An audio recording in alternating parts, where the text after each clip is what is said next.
Lalu lintas di Jalan AKBP Ciagus Simpang Golep mendadak terganggu. Pasalnya, ada 4 mobil terlibat tumburan beruntun.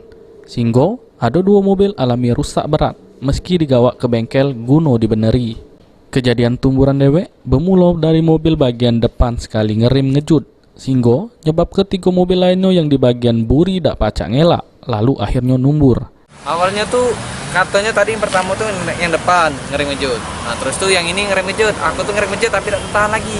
Jadi mobil yang ke? Terakhir. Yang tiga? Yang itu yang terakhir ini yang ketiga. Yang paling depan mobil apa, Dek? Mobil Xenia. Ya, jadi gara-gara mobil Xenia tuh keren menjut, ya? Iya. Beruntung kejadian tumburan beruntun ini tidak nimbul ke korban jiwa. Selanjutnya, kejadian ini langsung diselesaikan secara keluarga oleh para pengendara mobil yang terlibat tumburan. Firman Hidayat, PAL TV.